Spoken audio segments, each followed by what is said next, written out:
हाँ, good evening बेटा, good evening.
तुम्हें भूख लगी है क्या?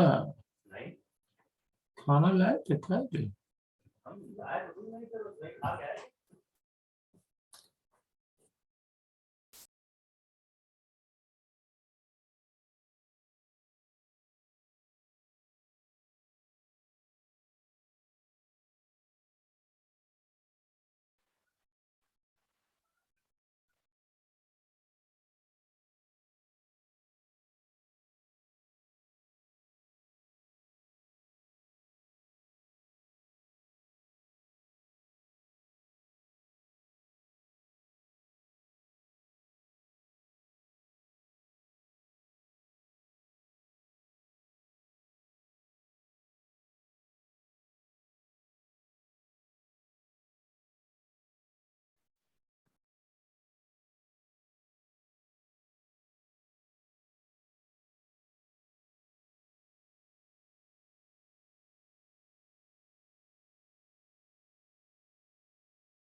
Good evening sir.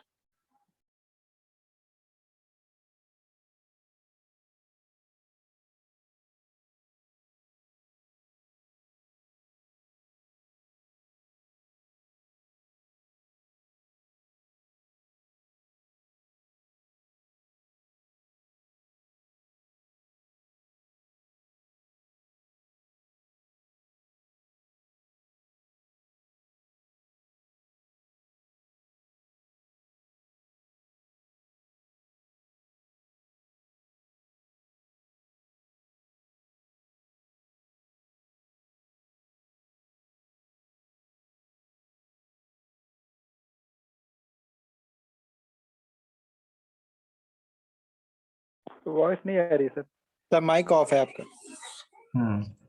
एक्स, हाँ, ये दिया रहता है कि पहचानो कि whether the following equations represent SHM और नॉट। तो जैसे ये बहुत फेमस है, A sine omega T plus B cos omega T. तो मोस्ट ज्यादातर लोग पहचान भी गए होंगे कि ये एसएचएम है। तो देखो यहाँ पर जब मैंने पीरियोडिक मोशन बताया था तब आपसे कहा था कि अगर कोई एक्सप्रेशन में सिर्फ साइन और कोसाइन टर्म है तभी वो पीरियोडिक होगा। ठीक है, तो ये पीरियोडिक तो है ही, एक साइन का टर्म है, कोसाइन का टर्म है। अगर पीरियोडिक नहीं है, सपोज यहाँ हम टी स्क्वायर और जोड़ना, तो ये पीरियोडिक ही नहीं रहा। तो पीरियोडिक नहीं रहा तो एसएचएम तो होने का क्वेश्चन ही नहीं अराइज होता है। तो अगर कोई इक्वेशन पीरियोडिक नहीं है तो उसको एसएचएम के लिए टेस्ट करना भी बेकार है। अब देखो यहाँ पर ये एसएचएम है कि नहीं, उसका एक शॉर्टकट ये है कि if several sine and cosine terms are added and angles are same,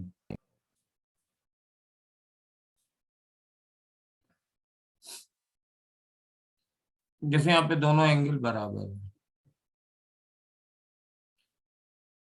तो ये एसएचएम होगा, यानी ये एसएचएम है। ठीक है, ये सबसे फास्टेस्ट वे है, ये एसएचएम है। और एक दूसरा इक्वेशन ले, अगर x is equal to a sine omega t ले और b कॉस 2 ओमेगा टी ले लें, तो ये पीरियोडिक एंड एसएचएम बहुत पहला वाला है। और ये वाला पीरियोडिक तो है बट एसएचएम नहीं है।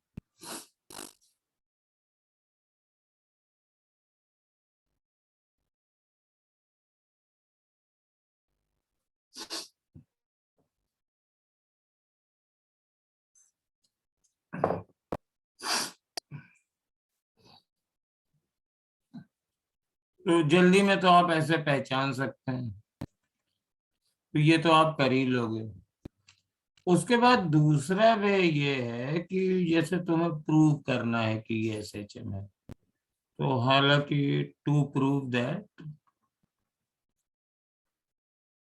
वन रिप्रेजेंट एसएचएम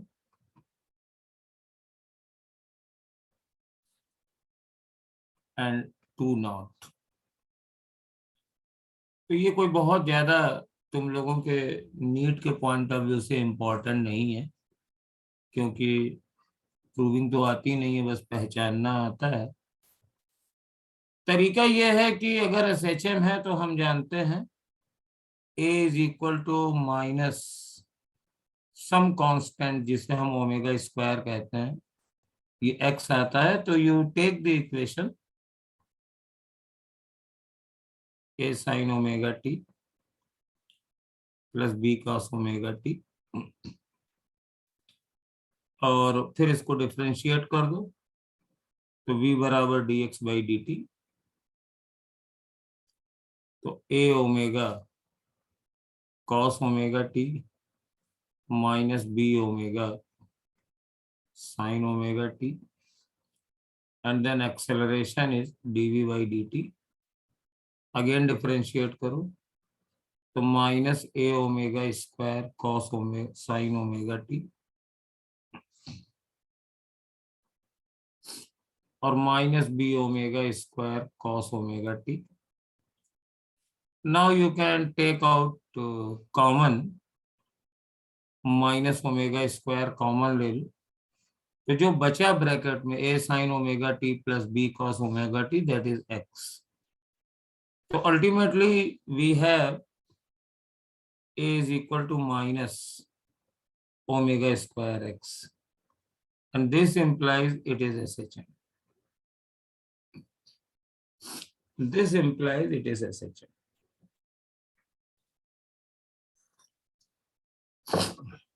जब यही काम आप इसके साथ करोगे तो आप इस तरीके की चीज नहीं लिख पाओगे, तो ये SHM नहीं होगा. बट ये जानकारी के लिए बताया, ये बहुत ज्यादा इम्पोर्टेंट नहीं है.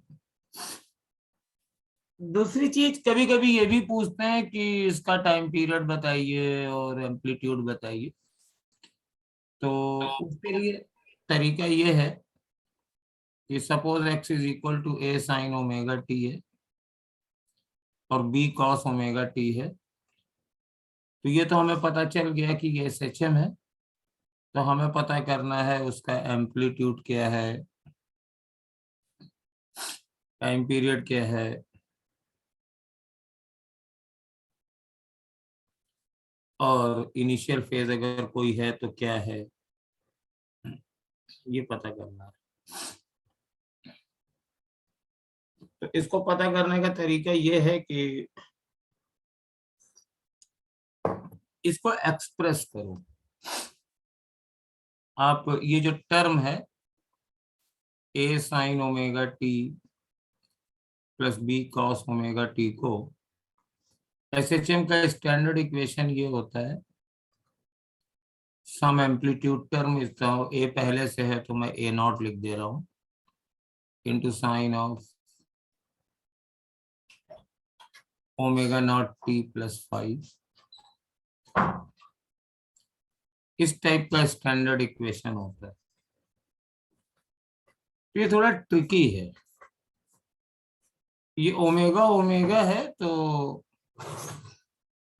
आप इसको इक्विवेलेंट कर दीजिए a naught sine of omega t plus 5 के.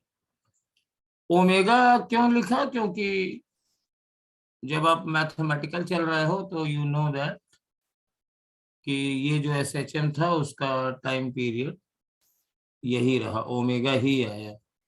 तो omega square is 2 pi by T, तो omega is equal to 2 pi by T, तो हमारे पास time period 2 pi by omega है और ये यही रहेगा.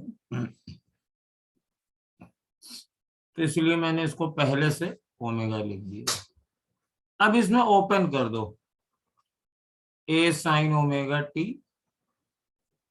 Plus b cos omega t is equal to a naught, ये साइन a प्लस b के फॉर्मूले से खोल देंगे, sine omega t cos 5 plus a naught cos omega t sin 5. Now compare coefficient of sin omega t and cos omega t. तो sin omega t term यहाँ पे है और ये यहाँ पे है, तो यहाँ sin ओमेगा t का कोफिशिएंट है a नॉट cos 5, तो यानी a naught cos 5 is equal to a है, और cos ओमेगा t टर्म ये है, तो b is equal to a naught sine phi हो जाएगा।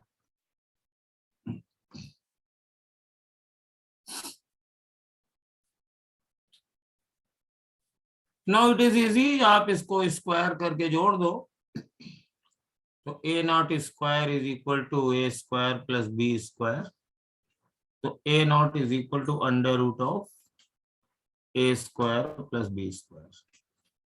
और अगर इन दोनों को डिवाइड कर दो तो साइन फाई बराबर, डिवाइड करेंगे तो टेन फाई बराबर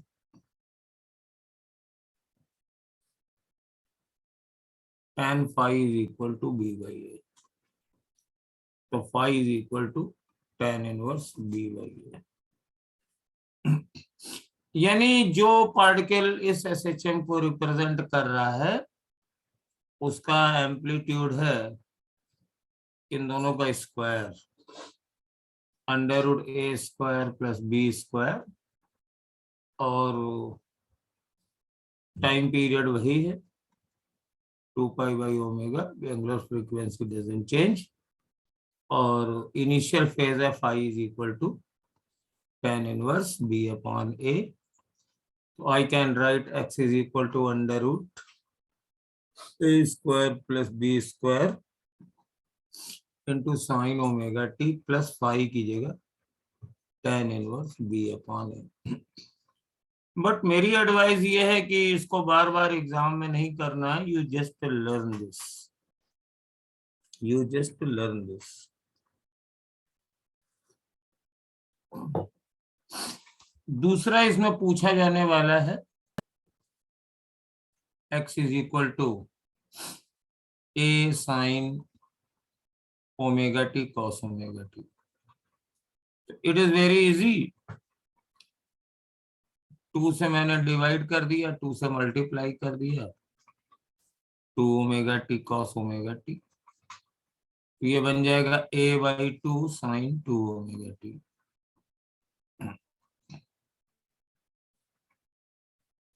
तो इसका एम्पलीट्यूड हो जाएगा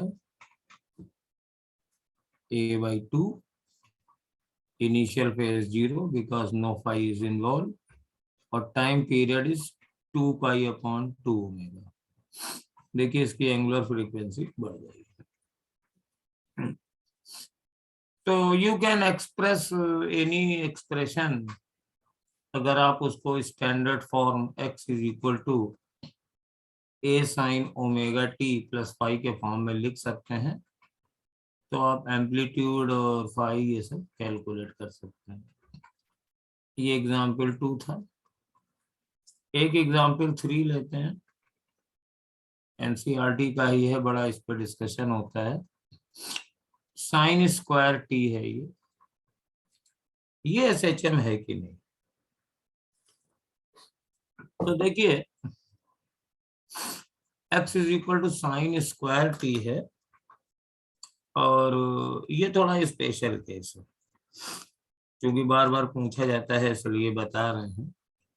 एक हम लोगों ने फॉर्मूला पढ़ा था कि cos 2 theta is equal to cos square theta minus sine square theta, और इसको दो फॉर्मेट में लिखा जाता है, cos 2 theta is equal to 2 cos square theta minus 1, sine square theta की जगह 1 माइनस cos स्क्वायर थीटा लिख दिया, या 1 minus 2 sine square theta.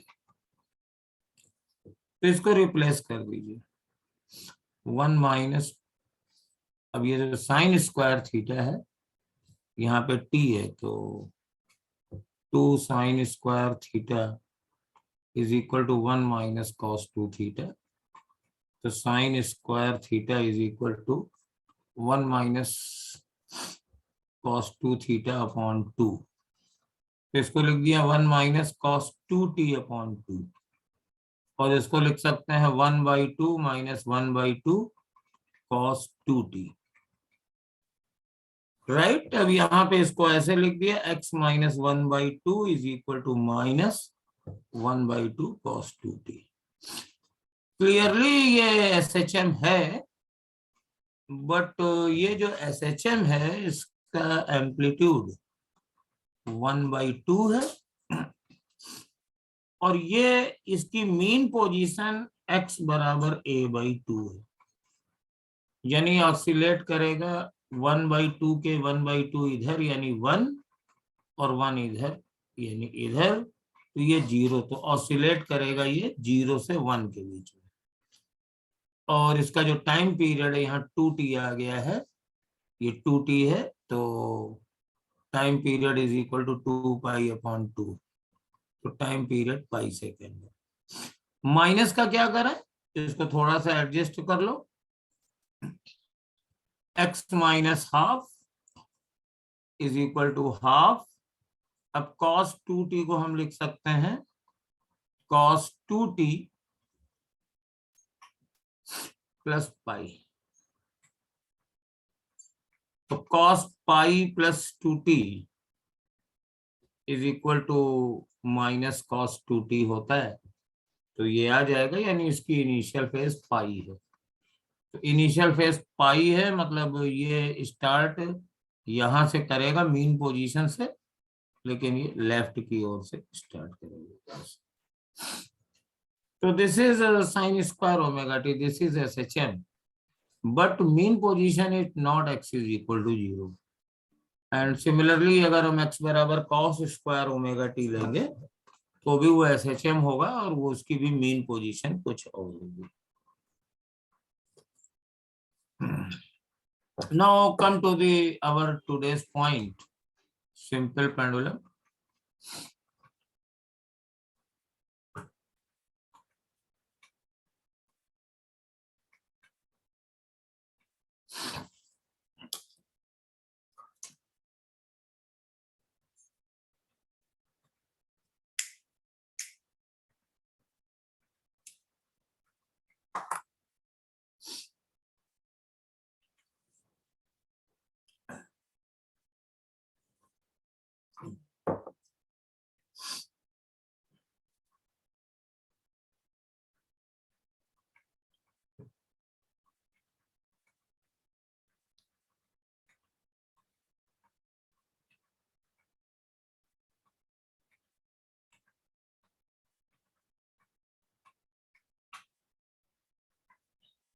Sir sine इसका थीटा पीरियोडिक होगा, पीरियोडिक होगा ना सर?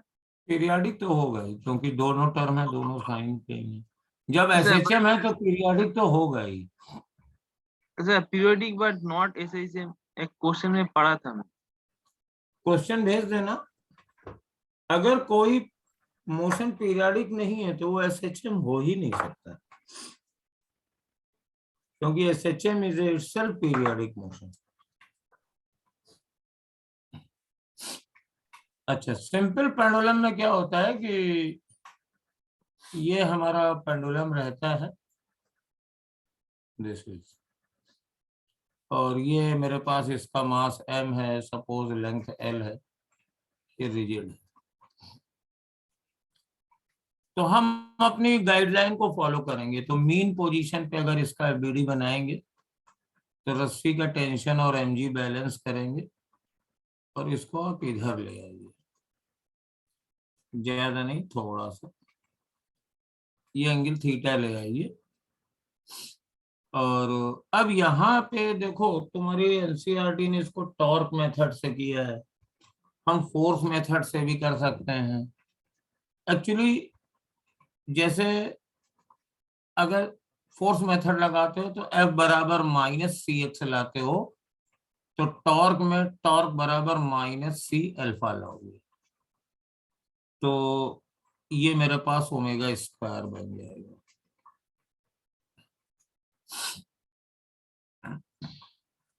तो यहाँ पे आप टॉर्क ले लो इस पॉइंट के about, taking torque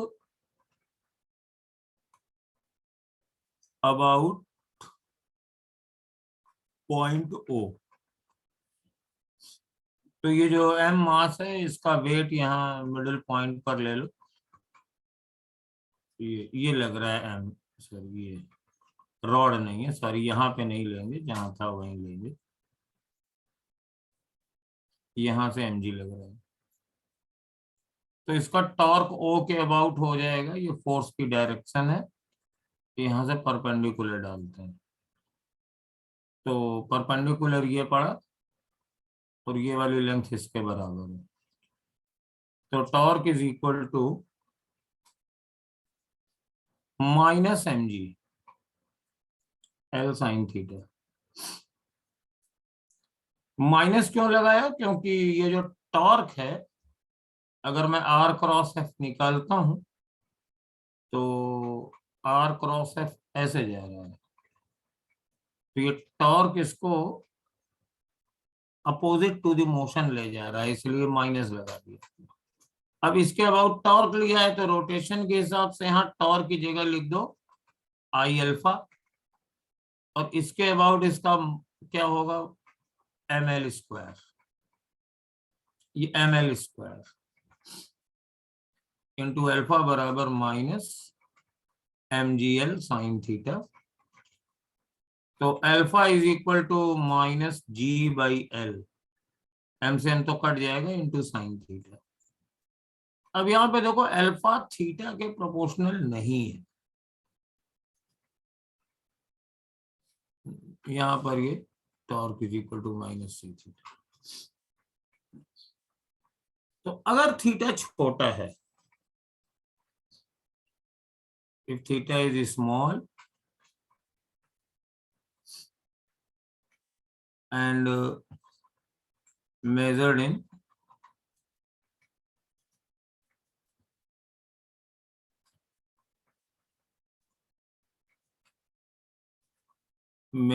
radian, so alpha is equal to minus g by l, we can take sin theta is equal to theta। तो ये वाला टर्म मेरा ओमेगा स्क्वायर बन जाएगा, तो time period 2 pi under root L by G. तो ये independent of mass है और जी पर ये डिपेंड करता है। तो ये ऑसिलेशन एसएचएम का टाइम पीरियड है। फ्रीक्वेंसी लिखनी है तो फ्रीक्वेंसी बराबर 1/t, तो 1/2 pi under root G by L, ये आ जाएगी।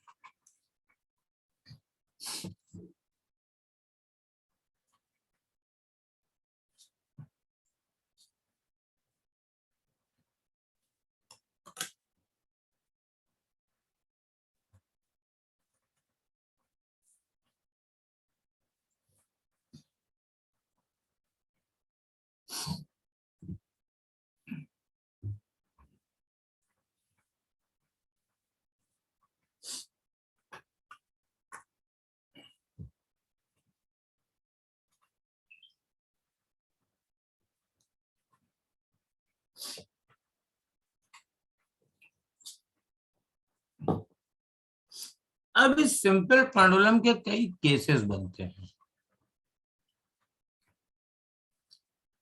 केसेस ऑफ सिंपल पेंडुलम, और हमें उसमें टाइम पीरियड निकालने को कहा जाता है। तो देखो, एक सामान्य सी ट्रिक ये है कि calculate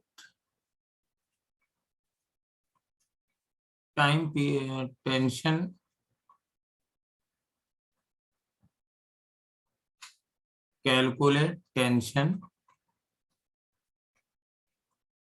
in string at mean position।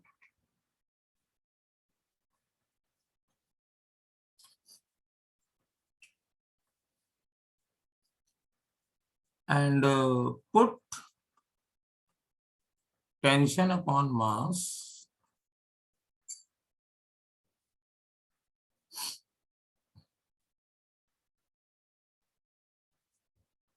in place of G।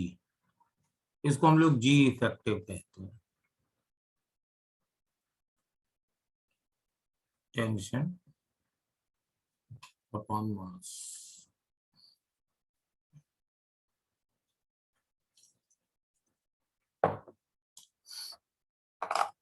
For example, suppose ये सिंपल पेंडुलम को मैंने एक लेफ्ट में रख दिया और लिफ्ट ए एक्सेलरेशन से ऊपर जा रही है। अब मैं टेंशन को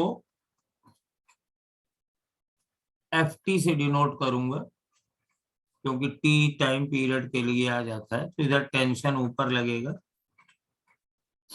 mg नीचे लगेगा और न्यूटन्स लॉ से ft माइनस mg बराबर ma because it is in lift और ये ऐसे ऊपर चल रहा है तो पेंडुलम भी ऊपर चल रहा है, तो टेंशन इज इक्वल टू हो जाएगा m g प्लस a। तो टेंशन अपॉन मास कितना हुआ g प्लस a। तो टाइम पीरियड एक लाइन में आ जाएगा 2 pi under root L upon और g की जगह यही रख देना है g प्लस a। अब इसके मिलते जुलते केसेस आप कर सकते हो। अगर ये लिफ्ट ए एक्सेलरेशन से नीचे जा रही है तो टेंशन mg माइनस ma हो जाएगा, तो ये g माइनस a हो जाएगा। लिफ्ट अगर फ्री फॉल कर रही है तो a बराबर नीचे की ओर g हो जाएगा, तो ये 0 आ जाएगा, तो टाइम पीरियड इनफाइनाइट यानी वो ऑसिलेट नहीं करेगा वगैरह वगैरह। Now take one more example.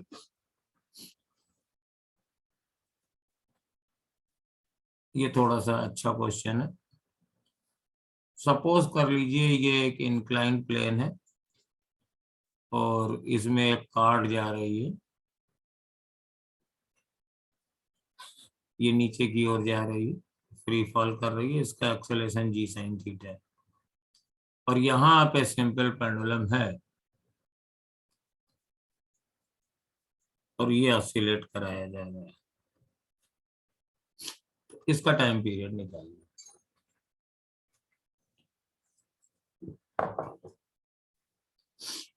ठीक, तो सबसे पहले हम क्या करते हैं, इस फिगर को थोड़ा बड़ा कर लेते हैं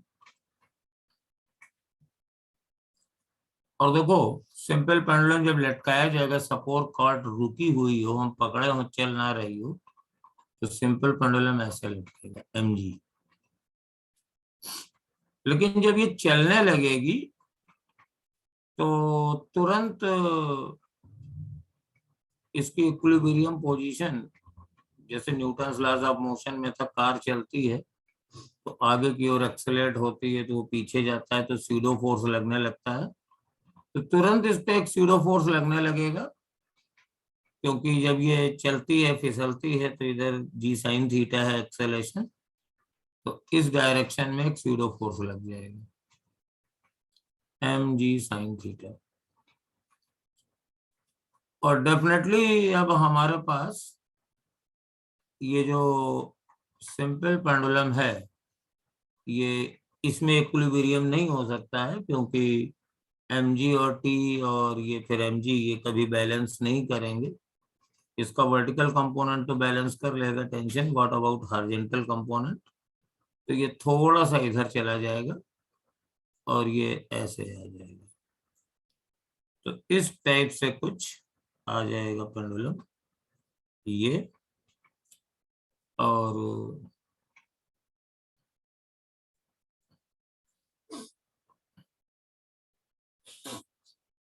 ये मान लीजिए बॉब है, तो एक्सेलरेशन इधर है, ये स्यूडो एक्सेलरेशन है mg sin थीटा, ये स्यूडो फोर्स है और mg तो वर्टिकल ही लगता है और इन दोनों के रिजल्टेंट की डायरेक्शन में इधर ऐसे रहेगा, ये पेंडुलम रहेगा, ये पेंडुलम की पोजीशन है, ये मेन पोजीशन है। तो यहां मान लीजिए कि ये ft है और इन दोनों के बीच का कुछ एंगल होगा, वो आप देख सकते हो, ये एंगल कितना है 90 plus theta. 90 प्लस थीटा होगा, but you have to prove that ये एंगल थीटा ही होगा। तो इनका रिजल्टेंट mg से कितने एंगल पे बनाएगा वो हम निकाल सकते हैं, इन दोनों का रिजल्टेंट।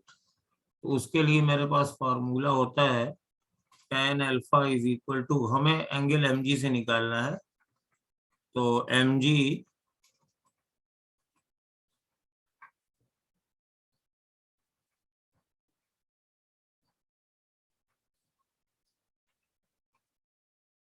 और ये एंगल जो है मेरे पास, ये एंगल भी थीटा ही है और ये वर्टिकल है, 90 प्लस थीटा एंगल है। तो रिजल्टेंट इधर से कितना एंगल बनाएगा ये हम कैलकुलेट कर सकते हैं आसानी से। तो mg sine theta, but into ये तो फोर्स है mg साइन थीटा, और साथ में साइन ऑफ 90 प्लस थीटा, और इधर mg plus mg sine theta into cos of 90 plus theta.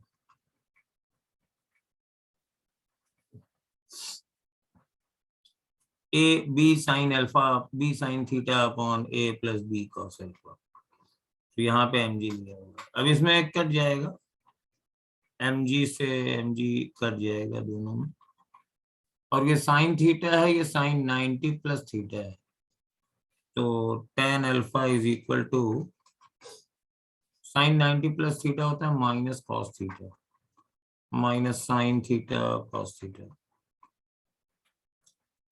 और नीचे 1 माइनस ये cos 90 plus theta minus sine theta, तो 1 minus sine square theta, 1 minus sine square theta, और sine 90 plus theta plus cos theta होता है answer.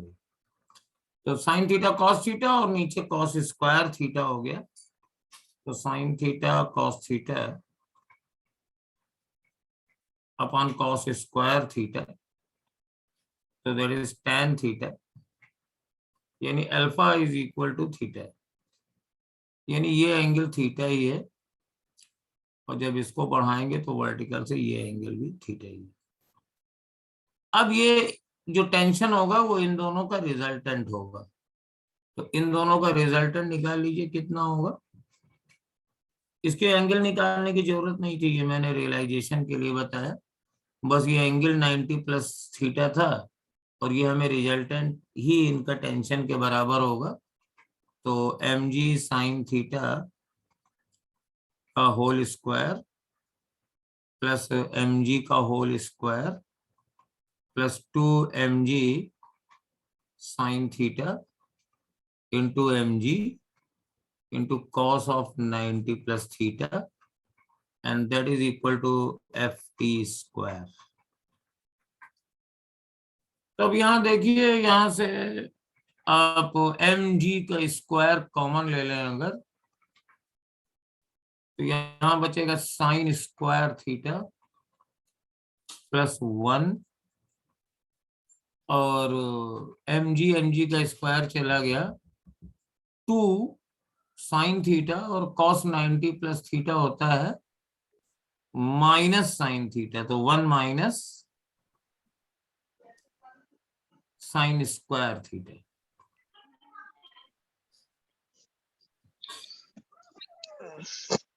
Sign theta into sine 90, हाँ 1 minus sine square theta.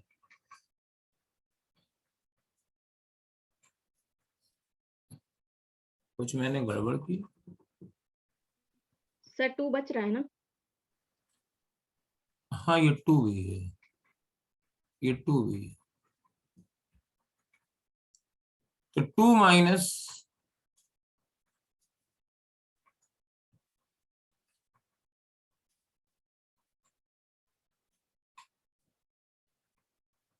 तो ये 1 है और प्लस 2, और ये है minus sine square theta. Yes, तो ये बचा 1 माइनस साइन स्क्वायर थीटा, यानी mg का whole square into cos square theta, तो ft बराबर आ जाएगा mg कॉस थीटा। और F T upon M is equal to G cos theta. तो कॉन्ग्रेचुलेशन, जहां ये इक्विलिब्रियम पोजीशन में टेंशन अपॉन मास आ गया तो your time period T will be 2 pi under root L upon ji cos theta. Simple pendulum के जितने भी केसेस हैं बेटा, वो सब ऑलमोस्ट इस टेक्निक से हो जाता है।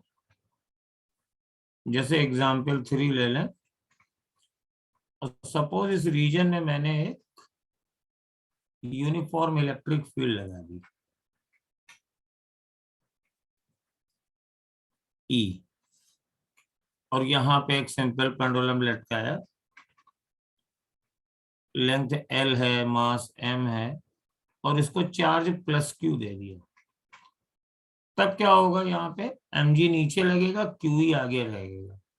तो इसकी इक्विलिब्रियम पोजीशन कुछ ऐसी आएगी, mg और इधर qe, and suppose this angle is theta.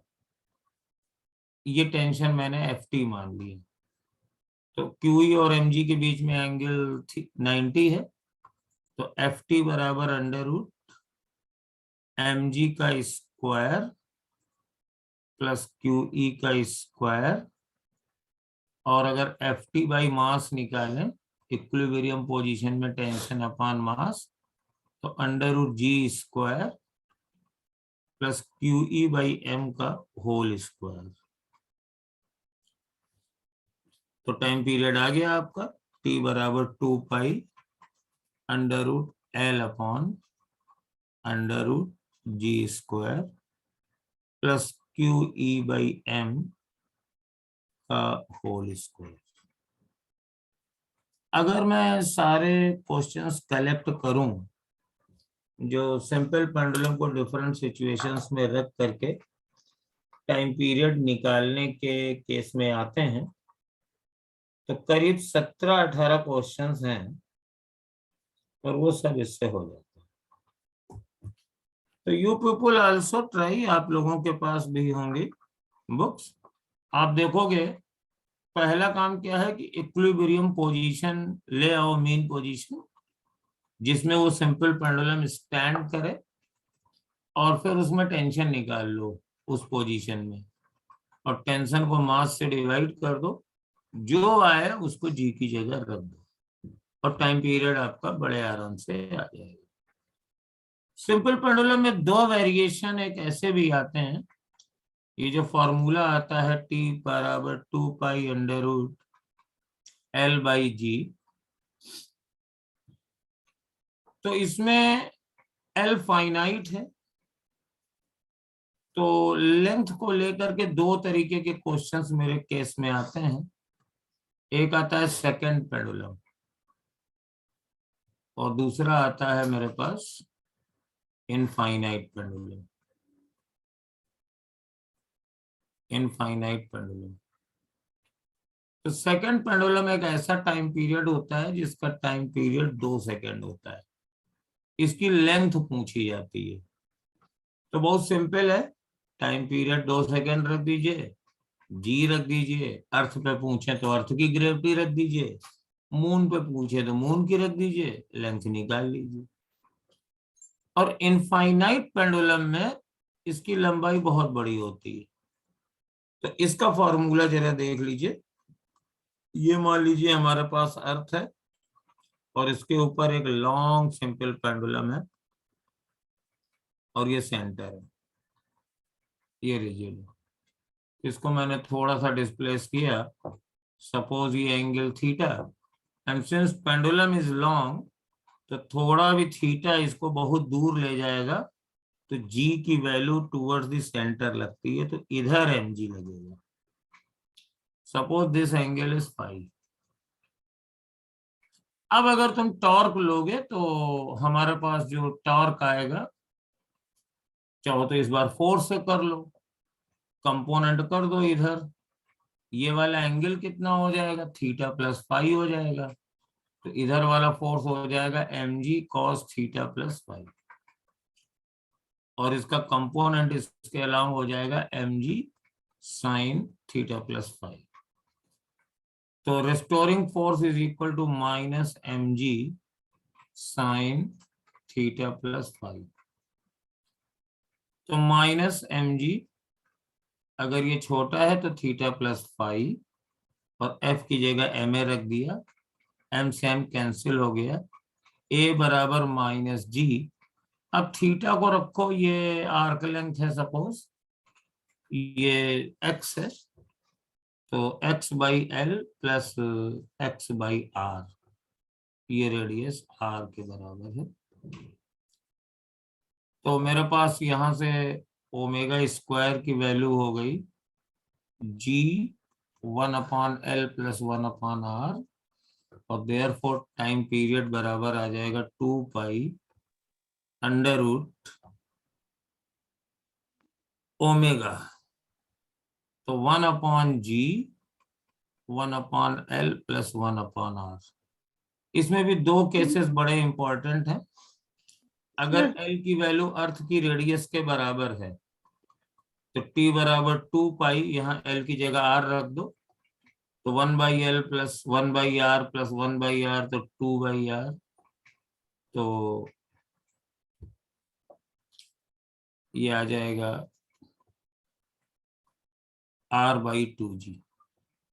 और अगर L की वैल्यू इनफाइनाइट है, बहुत ज्यादा है, तो रख दोगे तो T बराबर आ जाएगा 2 पाई अंडर रूट R/g, और इसकी वैल्यू तुम लोगों को याद हो गई होगी, 84.6 मिनट्स होती है।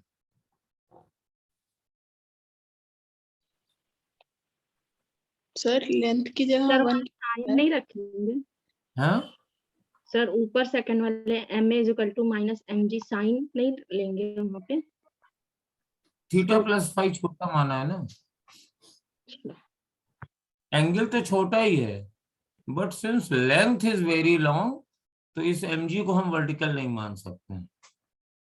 जैसे ये लंबाई छोटी है, इसको थीटा थोड़ा सा घुमाओ तो ये लगभग बिल्कुल पास में रहेगा, because this length is small. अब ये बड़ा है और उतना ही एंगल घुमाओ, लेकिन ये डिस्टेंस ज्यादा हो जाएगी। तो इसकी वैल्यू आप जानते हैं 84.6 मिनट्स। सर वहाँ पे 1 क्यों लिया है टाइम पीरियड में लेंथ की जगह पे? टाइम पीरियड क्या होता है? t बराबर 2 पाई अपॉन ओमेगा होता है ना। यहाँ मैंने टेंशन तो निकाला नहीं है कि L रख दें और G की जगह टेंशन अपॉन मास रख दें। इसको तो मैंने बेसिकली रेस्टोरिंग फोर्स से डिराइव किया है। तो अच्छा, एक्सेलरेशन, तो ये x बाहर ले लिया इसमें से, यस सर। तो you can write minus g 1/L plus 1/r times x। तो ये वाला टर्म ओमेगा स्क्वायर बन गया है।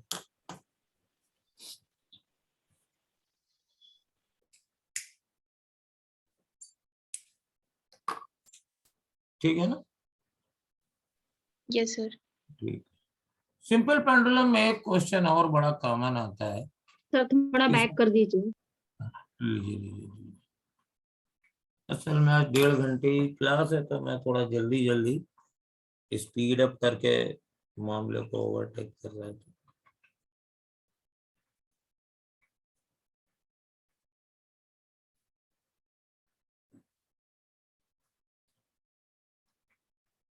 हो गया सर? सपोज हो ये गया। हाँ हो गया, ठीक है। ये दो पेंडुलम है, एक की लंबाई L1 है और एक की लंबाई L2 है, और दोनों को मैं एक साथ ऑसिलेट कराना शुरू करता हूं, तो कितने टाइम के बाद वो दोबारा फिर सेम फेज में होंगे?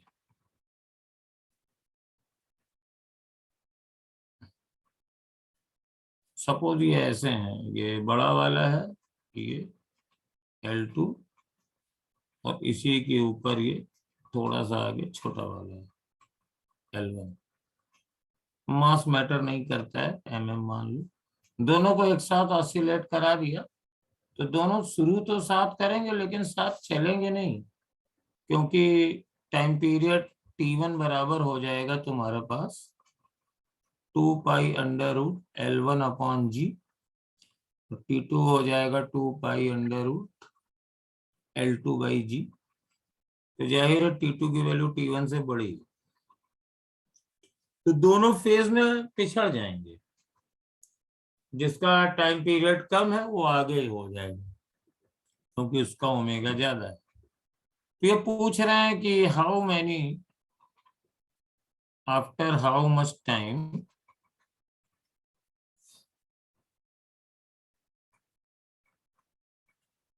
दे will be again in same phase।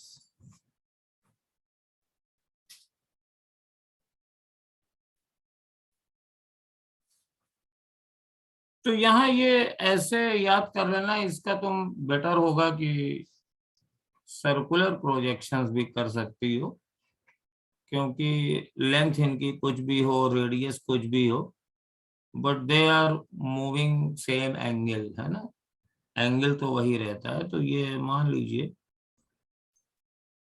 ये हमारे पास ये ऐसे सर्कुलर मोशन, ये ऑसिलेशन कर रहा है। तो इसको यूनिट सर्किल से अगर रिप्रेजेंट करें तो पार्टिकल 1 इज हियर, छोटा वाला, पार्टिकल 2 इज हियर, बट इसका ओमेगा ज्यादा है, ओमेगा 1 ओमेगा 2, ओमेगा बराबर 2 पाई अपॉन टी। तो जिसका टाइम पीरियड कम होगा उसका ओमेगा ज्यादा होगा। तो ये दोनों साथ चलेंगे और टी टाइम के बाद क्या होगा, टी टाइम के बाद ये ओमेगा 1 टी चलेगा और ये उससे कम चल पाएगा, ये ओमेगा 2 टी चलेगा। तो आफ्टर टाइम टी थीटा 1 बराबर ओमेगा 1 टी और थीटा 2 बराबर ओमेगा 2 टी। जाहिर है कि दोनों की फेजेस बिगड़ गए। तो दोनों सेम फेज में कब होंगे, तो सेम फेज में होने का मतलब है कि दोनों फिर दोबारा साथ साथ हो जाएं। तो ये अपना धीरे धीरे चलेगा और ये अपना तेज चलेगा। तो ये एक राउंड लगा के फिर इसके साथ आ जाए तब ये सेम फेज में होंगे। तो फॉर सेम फेज में ये कई बार होंगे और हमेशा कब बराबर होंगे, जो थीटा 1 बराबर थीटा 2 प्लस 2 पाई का कोई इंटीग्रल मल्टीपल हो। तो सबसे पहली बार साथ लेने के लिए m बराबर 1 ले लेंगे, तो omega 1 T equal to omega 2 T plus 2 pi. तो टाइम बराबर हो जाएगा 2 pi upon omega 1 minus omega 2। कितने टाइम के बाद वो दोबारा सेम फेज में हो जाएंगे। ये मैथमेटिकल डिस्क्रिप्शन है। और अगर तुमसे ये पूछा जाए कि इतने टाइम में दोनों के कितने कितने ऑसिलेशंस होंगे, तो नंबर ऑफ ऑसिलेशंस पहले के कितने होंगे, तो n1 बराबर हो जाएगा टाइम अपॉन 2 पाई, थीटा अपॉन 2 पाई।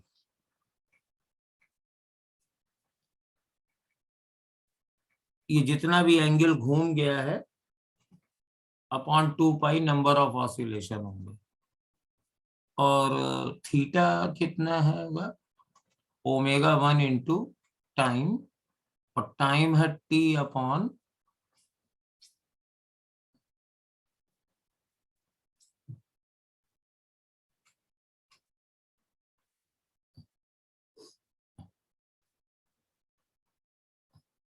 ओमेगा 1 इंटू टी अपॉन 2 पाई, और ओमेगा 1 अपॉन 2 पाई और 2 pi upon omega 1 minus omega 2। तो ये आ जाएगा omega 1 upon omega 1 minus omega 2। इसके नंबर ऑफ ऑसिलेशंस इतने हैं। और n2 के कितने हो जाएंगे, थीटा अपॉन 2 पाई, ये नंबर ऑफ ऑसिलेशंस, और इसका थीटा 2 होगा ओमेगा 2t अपॉन 2 पाई। तो omega 2 upon omega 1 minus omega 2। हमें मालूम है कि n1 माइनस n2 कितना है, n1 माइनस n2 है omega 1 upon omega 1 minus omega 2 minus omega 2 upon omega 1 minus omega 2 बराबर 1, क्योंकि एलसीएम लोगे तो ऊपर नीचे सेम आएगा। This implies n1 is equal to n2 plus 1, यानी जब ये दोबारा सेम फेज में होंगे, when they will be again in same phase, तो number of oscillations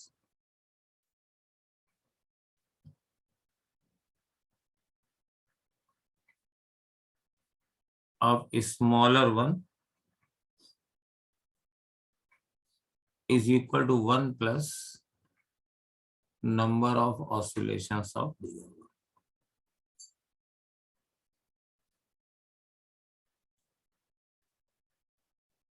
कुछ इस तरीके से भी टेक्स्ट बुक्स और गाइड बुक सॉल्व करती हैं कि सपोज कह दिया एक सिंपल पेंडुलम की लेंथ 1.21 है मीटर और दूसरी सिंपल पेंडुलम की लेंथ 1 मीटर है, मास mm मान लीजिए। दोनों सेम फेज में चलना शुरू करते हैं, तो छोटे वाले के कितने ऑसिलेशन के बाद दोनों फिर सेम फेज में होंगे। तो हमेशा जब भी वो सेम फेज में होंगे तो छोटे वाले के अगर बड़े वाले के n ऑसिलेशंस होंगे, जिसकी लेंथ ज्यादा है, जिसका टाइम पीरियड ज्यादा है, तो छोटे वाले के n+1 ऑसिलेशंस हो जाएंगे। तो कुछ लोग इससे भी कर लेते हैं। टाइम पीरियड मान लीजिए बड़े वाले का t बिग है तो छोटे वाले का है, तो टाइम तो दोनों को सेम लगेगा। तो बड़े वाले को n ऑसिलेशंस करने में कितना टाइम लगेगा, n 2 pi under root 1.21 upon g, और छोटे वाले को n+1 ऑसिलेशंस करने में कितना टाइम लगेगा, 2 पाई अंडर रूट 1/g। तो दोनों तरफ से 2 पाई कट गया, रूट g भी कट गया, तो अब आ गया स्क्वायर रूट n इंटू 1.1 बराबर n+1। तो 1.1 n माइनस n बराबर 1। तो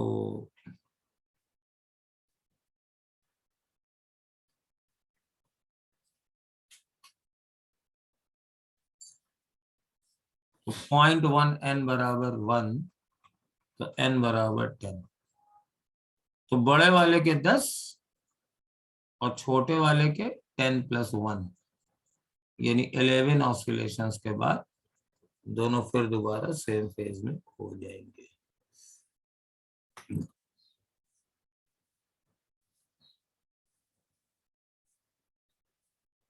तो ये इस तरीके से सिंपल पेंडुलम के फेज वाले भी क्वेश्चन करते हैं। और अब आ जाइए स्प्रिंग पेंडुलम, ये भी बहुत सिंपल सा है।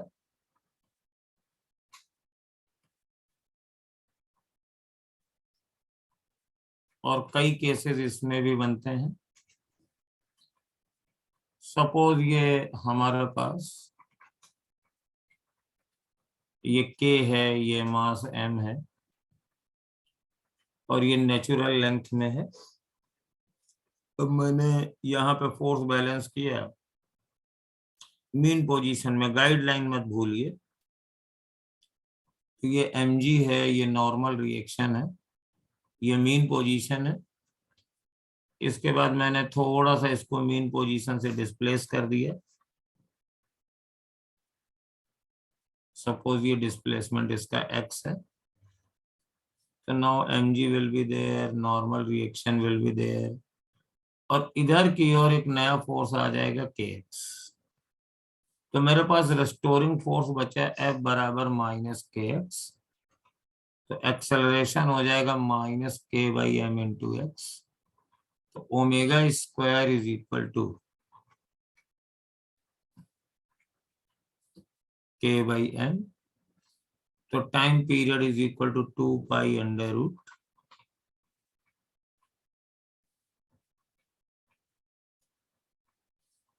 m by k। इसमें g नहीं मैटर करता है, और इसकी फ्रीक्वेंसी इसके मास और स्प्रिंग के फोर्स कांस्टेंट पे डिपेंड करती है। दूसरी चीज आपको एक और बताएं कि अगर किसी सिंपल पेंडुलम में एक कांस्टेंट फोर्स हमेशा लगता रहे एवरी टाइम, तो उसका टाइम पीरियड पे कोई फर्क नहीं पड़ता। तो अगर हम इस फंडामेंटल को लगाएं तो सिंपल पेंडुलम को हम ऐसे स्प्रिंग पेंडुलम को वर्टिकल लटका दें एम करके, या फिर इसको किसी इंक्लाइंड प्लेन पे रख दें, सपोज ये थीटा है ऐसे,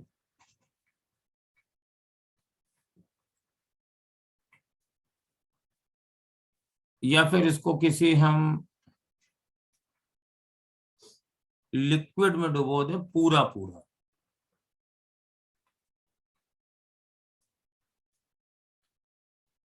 पूरा डूबा होना चाहिए।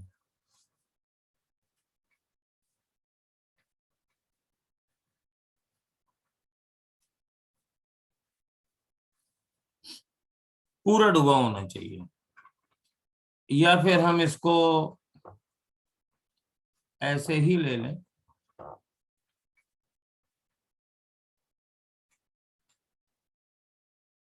और इसको मास के साथ चार्ज भी दे दें, लेकिन यहां पर एक इलेक्ट्रिक फील्ड लगा दें ई, यूनिफॉर्म इलेक्ट्रिक फील्ड। तो इन सारे केसेस के time period 2 pi under root M by K ही रहेंगे। क्यों?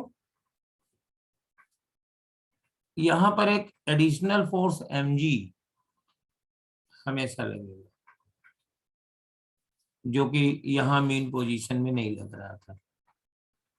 mg था लेकिन उनसे बैलेंस हो गया था, तो कट गया था, नहीं लग रहा था, कोई फोर्स नहीं था।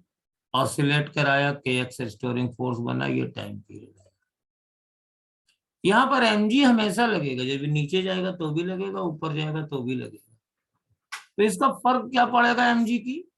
इसकी मीन पोजीशन चेंज हो जाएगी। यहां पर ऑसिलेशन स्प्रिंग की नेचुरल लेंथ ये x बराबर 0 था,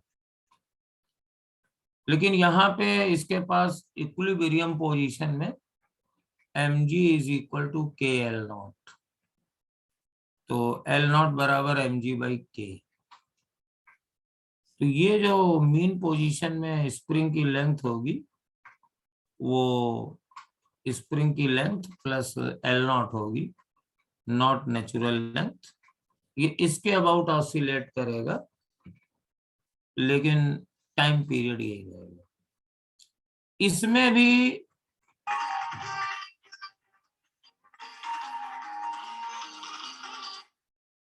हेलो, हाँ नमस्ते, हाँ कितने की बना रहा है? 2000?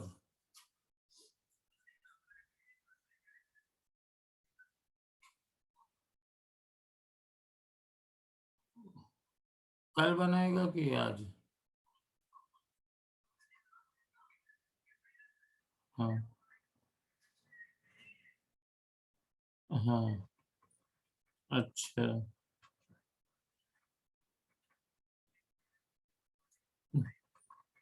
तो कुछ कम करेगा वहां ले जाओगे तो? कुछ कम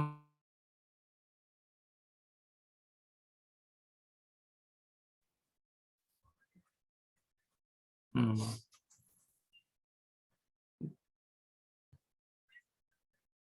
वही बुला लो, वही बुला लो।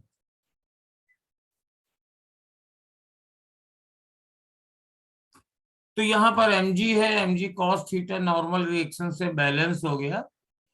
तो जैसे वर्टिकल केस में mg लगातार लग रहा था, तो नेचुरल पोजीशन यहाँ पे भी स्प्रिंग की नेचुरल लेंथ नहीं होगी। mg sin थीटा इसको पहले से कुछ कर लेगा डिस्प्लेस, mg sin थीटा is equal to KL naught, उसके अबाउट ये ऑसिलेशन करेगा। बट अगर मेन पोजीशन से आप आगे ले जाओगे, पीछे ले जाओगे, तो कोई वो फर्क नहीं पड़ेगा। इसमें भी एक इलेक्ट्रिक फील्ड का फोर्स, ये mg और q नॉर्मल रिएक्शन बैलेंस हो जाएंगे, QE कांस्टेंट है, हमेशा लगेगा, तो टाइम पीरियड में कोई फर्क नहीं पड़ेगा। यहाँ पर mg लगेगा और ऊपर से एक अपथ्रस्ट लगेगा, और चूंकि ये पानी में पूरा डूबा हुआ है, तो mg minus u force additional लगेगा।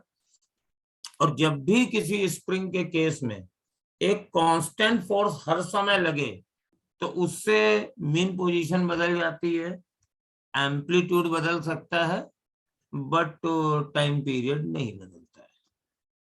तो अगर आप इस तरह से सोच सकते हैं, तो हो सकता है इसको आपको निकालना पड़े। तो when ever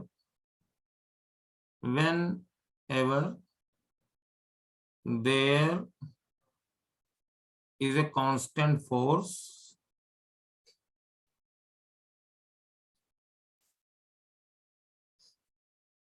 acts always, so no effect in time period। लेकिन यही बस देखना बड़ा जरूरी है कि कहीं इसकी वैल्यू तो नहीं बदल रही है। अगर वैल्यू बदल रही है तो फिर टाइम पीरियड चेंज हो जाएगा। जो फोर्स लग रहा है वो पूरे ऑसिलेशन में हमेशा कांस्टेंट लगे, तो यू कैन इग्नोर दैट। आप सीधे सीधे ये टाइम पीरियड निकाल। इसके बाद इसमें स्प्रिंग का जो दूसरा पार्ट होता है, कटिंग ऑफ स्प्रिंग, ये लो आप लोग जानते ही हो, कटिंग ऑफ स्प्रिंग।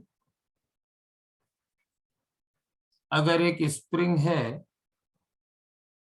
इसकी लंबाई मान लीजिए L है, और इसको हम दो पार्ट में काट दें, एक पार्ट की लंबाई A है, दूसरे पार्ट की लंबाई B है।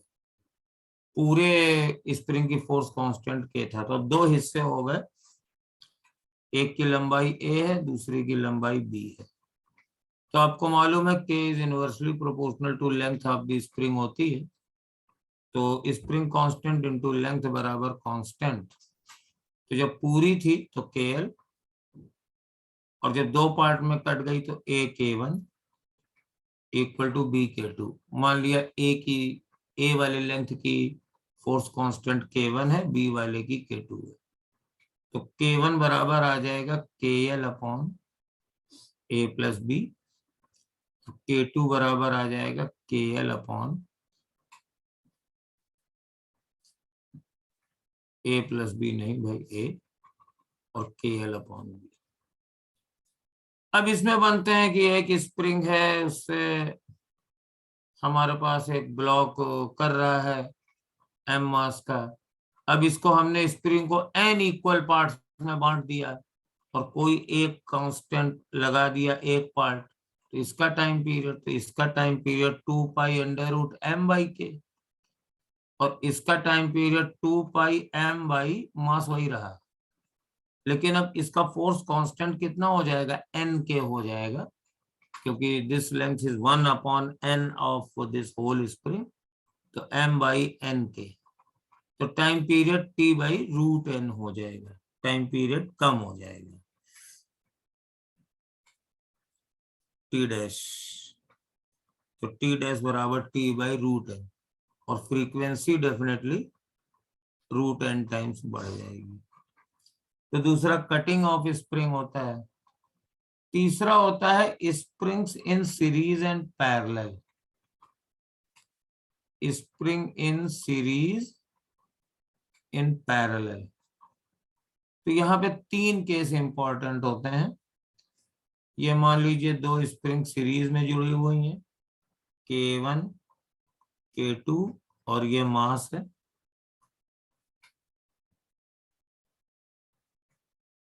ये सीरीज है K1 K2, ये मास है। और तीसरा ये होता है, ये एक स्प्रिंग K1 है, ये मास है, दूसरी स्प्रिंग K2 है। इस तरीके से तो सीरीज और पैरेलल में तो 1/K सीरीज बराबर होता है 1/K1 + 1/K2 और पैरेलल में इक्विवेलेंट होता है K1 + K2। तो यहाँ का टाइम पीरियड हो जाएगा T बराबर 2π √m और ये 1/ इक्विवेलेंट K होगा तो 1/K1 + 1/K2।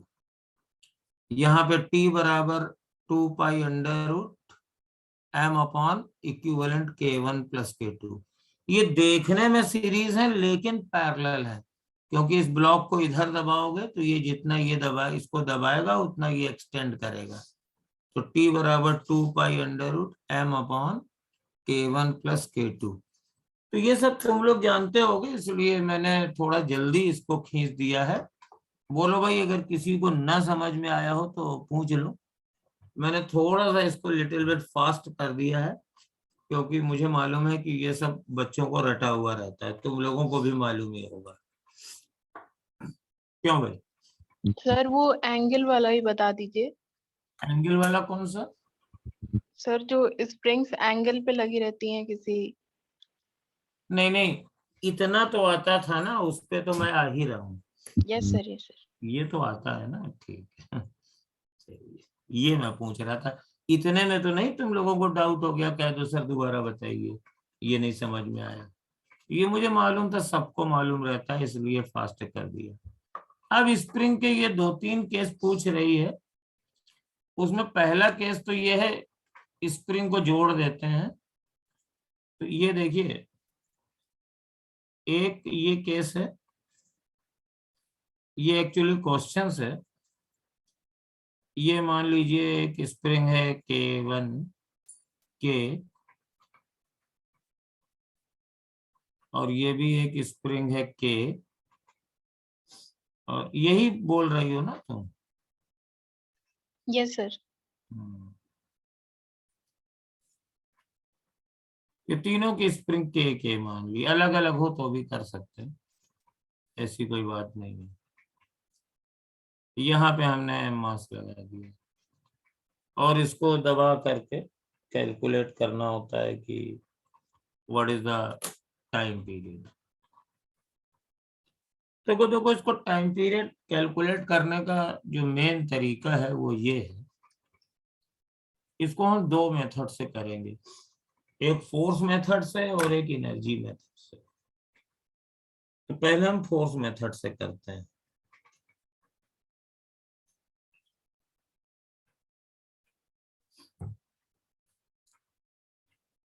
तो सपोज कर लो इसको मैंने थोड़ा सा दबा दिया, तो कलर दूसरा ले लेंगे। ये स्प्रिंग यहां तक आ गई, मास भी यहां आ गया, ये मास की न्यू पोजीशन है। और तो ये वाली स्प्रिंग ऐसे चली गई और ये वाली स्प्रिंग ऐसे चली गई। अब देखो, इतनी बात तो क्लियर हो गई है कि सपोज ये स्प्रिंग S1 है, ये S2 है, ये S3 है। सपोज मैंने इसके अलोंग इसको X दबाया, दिस डिस्टेंस इज X। तो ये मैं एक लाइन खींच लेता हूं, क्योंकि वो फिगर अभी कंजेस्टेड हो जाएगी। And this is the bisector angle. तो ये मास यहां दबा गया है, अब यहां से इनिशियल थी, यहां आ गया। तो kx तो इधर ही लगेगा, इसमें तो कोई डाउट है नहीं। क्यों प्रफुल्ल, कोई?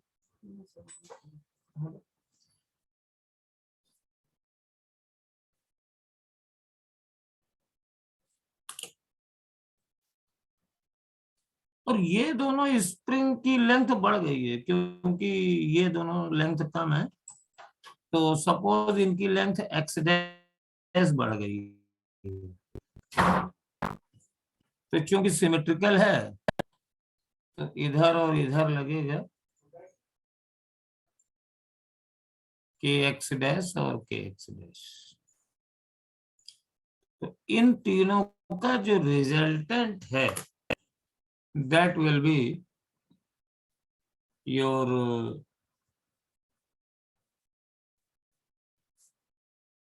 restoring force। यहाँ पर क्या है?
फिर माइक ऑफ है। सॉरी, हम कह रहे हैं कि हमें प्रॉब्लम ये है कि एक्स डैश क्या है हमें मालूम नहीं है, और ये दोनों एंगल 45 है, इस स्प्रिंग को ऐसे दबा दिया, ये एंगल भी हमको नहीं मालूम है। तो मैथमेटिकली अगर हम कैलकुलेट करते हैं तो बड़ा लंबा पड़ेगा, तो इसका एक शॉर्ट मेथड ये है, ये दोनों में अप्लाई करना पड़ेगा कि ये कोई किलोमीटर दो, 1 किलोमीटर 2 किलोमीटर तो दबाते नहीं है। This length x is small, तो ये दोनों एंगल भी हम लगभग 45 ही मान लेते हैं। हालांकि ये 45 होंगे नहीं, थोड़े से उससे कम हो जाएंगे, क्योंकि 45 तो ये है, this plus this is equal to 45 होगा exterior, but difference is very small, ये अप्रोक्सीमेशन। और दूसरी चीज जो हम लोग जनरल करते हैं, since this angle is small, तो almost these two lines are parallel, तो आप यहां से परपेंडिकुलर और एक यहां से परपेंडिकुलर डाल दीजिए, तो ये एंगल 90 है, और ये तुम्हें मालूम है x, और ये एंगल 45, और ये तुम्हारा हाइपोटेन्यूस है। तो this x upon x dash is equal to cos 45। नहीं, ये सॉरी उल्टा लिख गया,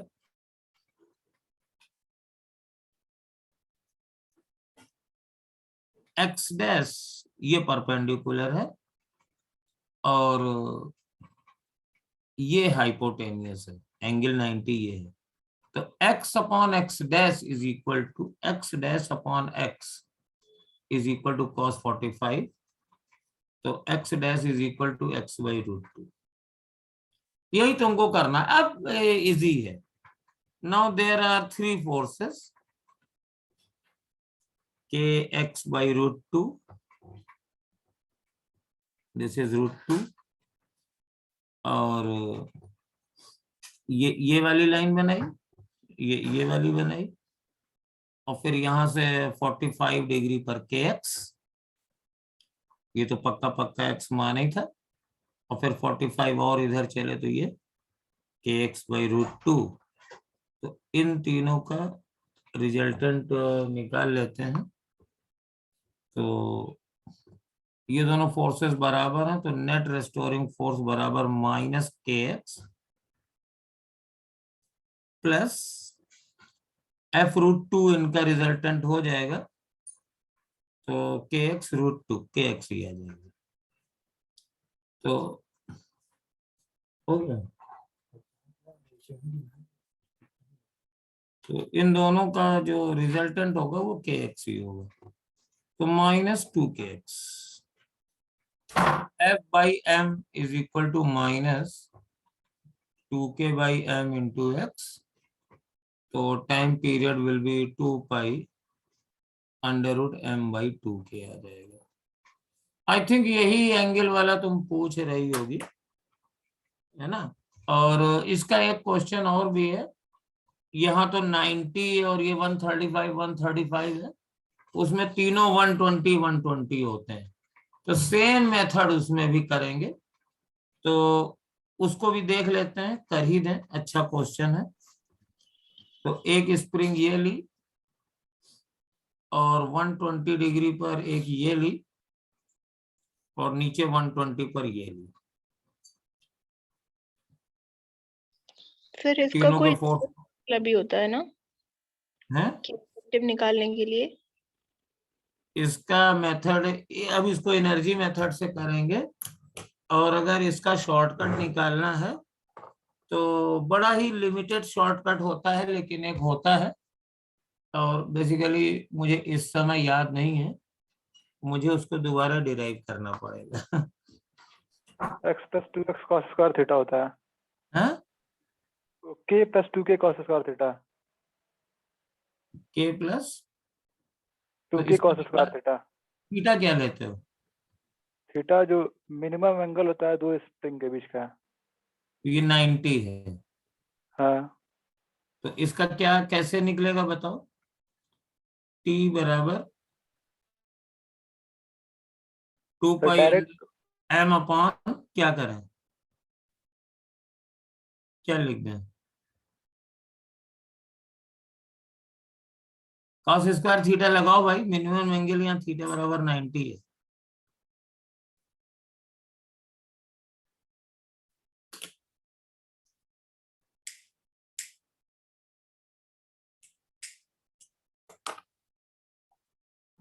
ओके, कल बताना, मैं भी तब तक डिराइव कर लूंगा। शॉर्टकट निकालने पड़ते हैं बेटा असल में, है ना।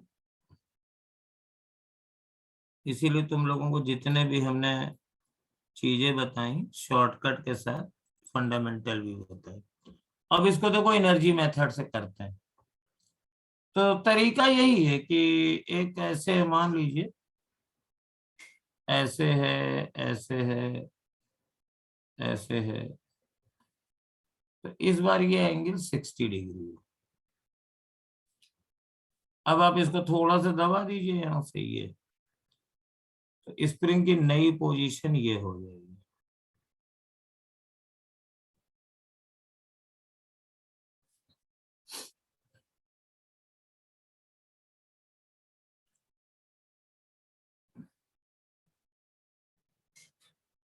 ये बाइसेक्टर एंगल लेते हैं, उसमें नेटवर्क चला गया था मेरा। Bisector angle. तो इसको अगर हम नीचे खींचे तो ये सपोज कर लो x, और फिर बेटा यहां से परपेंडिकुलर डाल दो, तो इस बार ये एंगल 60-60 मान लेना। तो ये जो बढ़ी हुई लेंथ है एक्स डैश अपॉन एक्स बराबर इस बार cos 60 आएगा, और cos 60 1/2 होता है, तो एक्स डैश बराबर x/2 आएगा। तो इस बार जो फोर्स लगेगा, इसको x दबाया है, ये kx है, और इधर 60 डिग्री पर kx/2 और इधर 60 डिग्री पे kx/2।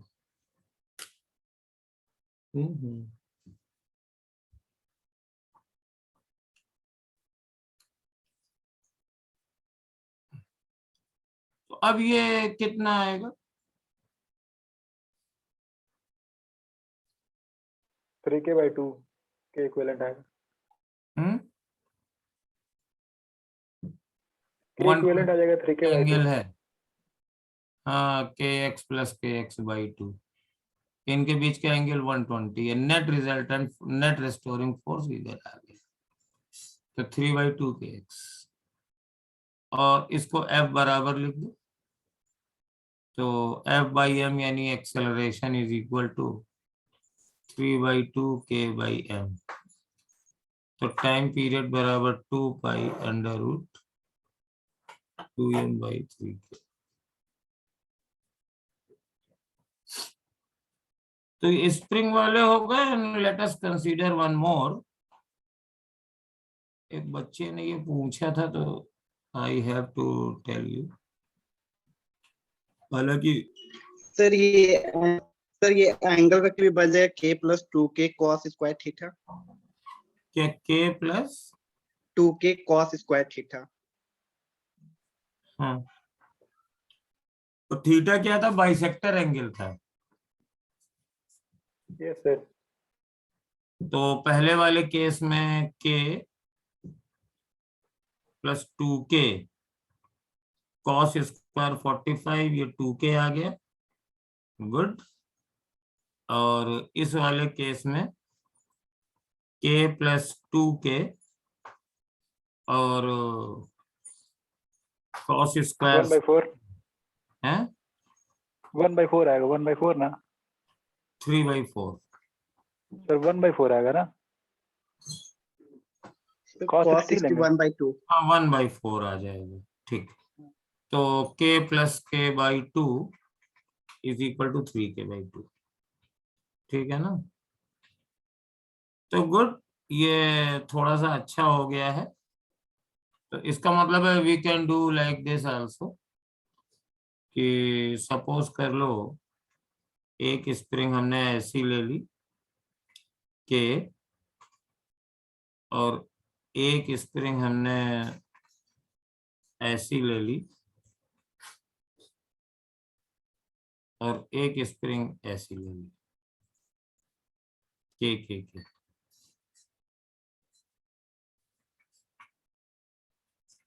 तो यहां पर हमने लिया, तो यहां पर क्या लेंगे?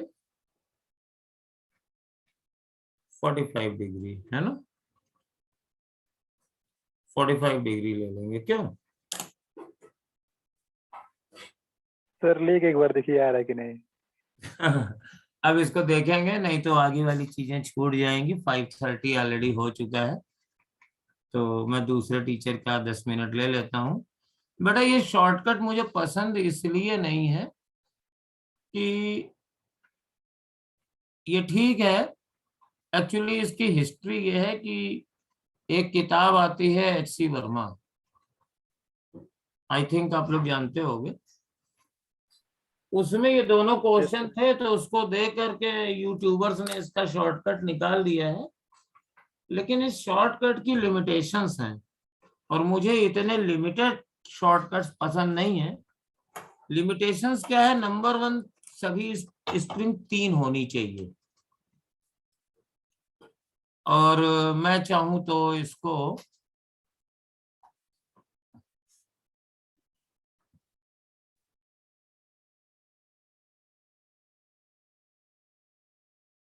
ऐसे भी लगा सकता हूं, 4 स्प्रिंग। तो इन दैट टाइम ये शॉर्टकट फेल हो जाएगा। और दूसरी चीज ये है कि अगर मैंने स्प्रिंग के फोर्स कांस्टेंट बदल दिए तो अभी ये बदल जाएगा। ठीक है, तो इन दोनों केसेस में नहीं लगेंगे। तो जबकि हमारा मेथड आप सब में थोड़ा प्रिफर करके कर सकते हो। ओके, अब मेरे पास ये एक है, सपोज ये हमने एक ब्लॉक लगा रखा है mkg का, और यहाँ पे एक स्प्रिंग लगा दी k, और मुझे इसका फोर्स कांस्टेंट निकालना है।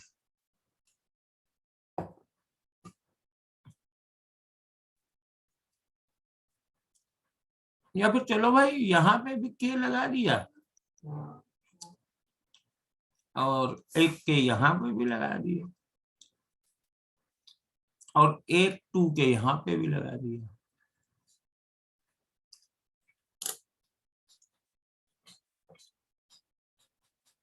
m को मैं थोड़ा सा खींच के छोड़ूंगा और मुझे टाइम पीरियड निकालना है। तो पूरा तरीका तो बहुत लंबा है, मैं तुम्हें इसका एक छोटा तरीका आज बताता हूं। ये जहां से m ब्लॉक लटका है इसको टेंशन T मान लो, और सब जगह टेंशन इक्विलिब्रियम में डिस्ट्रीब्यूट कर लो। तो ये स्प्रिंग है, ये स्प्रिंग है, एक ही है, इधर टेंशन T होगा, इधर भी टेंशन T होगा, और इसमें भी टेंशन 2T हो जाएगा।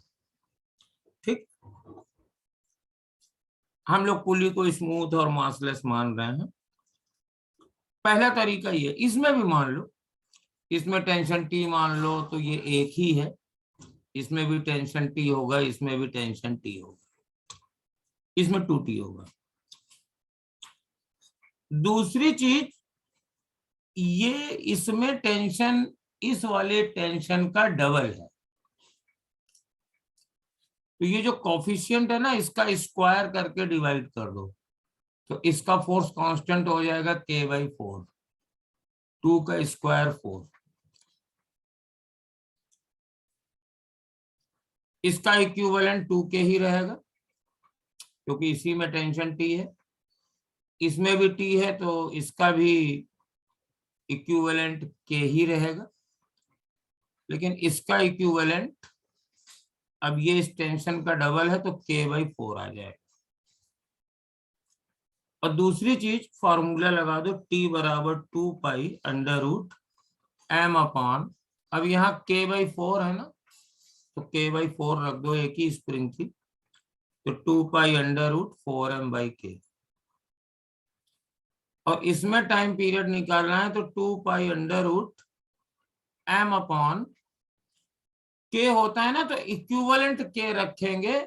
और बेटा स्प्रिंग जैसी भी जुड़ी हो आप सीरीज में मानोगे, यानी जो 1/k वाला टर्म बन जाएगा वो बन जाएगा 1/k/4 प्लस 1/k और प्लस 1/2k। तो यहाँ पे कर लो 2π, यहाँ 4 चला जाएगा तो m/4/k, तो 4/k और 4/k, ये 4/k है ये, तो ये 1/k है और ये 1/2k, तो 4/k plus 1/k that is 5/k और दिस इज 1/2k, तो 10 + 1 11/2k। तो इसका टाइम पीरियड हो जाएगा 2π√11m/2k। आप नंबर ऑफ स्प्रिंग बता दो, ऐसे कर लो,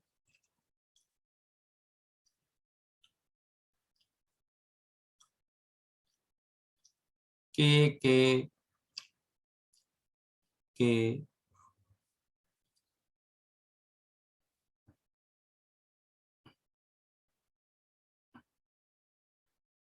के और ये लटका दिया m। अब हमें इसका फोर्स कांस्टेंट निकालना है। टेंशन मानो इसमें हमेशा T मानना। अब ये एक स्प्रिंग है, ऐसे जा रही है, तो T इधर T, इधर 2T और यहाँ पे भी 2T। तो इक्विवेलेंट फोर्स कांस्टेंट क्या हुआ? इसमें तो ब्लॉक ही है, तो 1/k। इसमें टेंशन इसका डबल हो गया है, तो k/4, इसका स्क्वायर करके डिवाइड कर देते हैं, तो 4/k, और इसमें T ही है तो 1/k, और इसमें 4/k, तो टोटल 10/k हो गया। ये इक्विवेलेंट फोर्स कांस्टेंट है।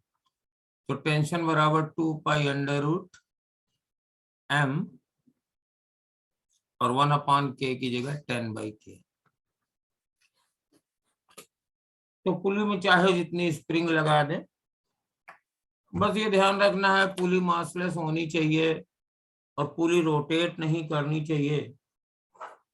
अगर पुली मास हो जाता है या पुली रोटेट करती है तो इसमें थोड़ा सा गड़बड़ हो जाता है, लेकिन मुझे नहीं लगता है कि नीट में उतना कठिन क्वेश्चंस आएगा, तो this will work for you. तो बेटा आज की क्लास खत्म करते हैं, अब मुझे थोड़ा डैम्पिंग करानी है। सर। हाँ सर हेलो सर, ये नेटवर्क चला गया था सर, कल फिर से बता दीजिए एक बार।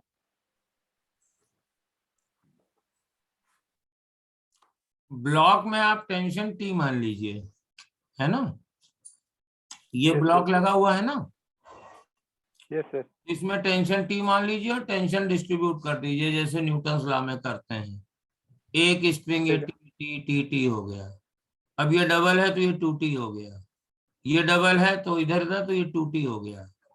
तो स्प्रिंग का जो कांस्टेंट है टेंशन के स्क्वायर के, टेंशन के कोफिशिएंट का स्क्वायर करके भाग दे देते हैं, तो इसका तो 1/k है T, इसका 2T है तो k/4 हो जाएगा, इसका T ही है तो k रहेगा, इसका फिर 2T है तो ये k/4 हो जाएगा।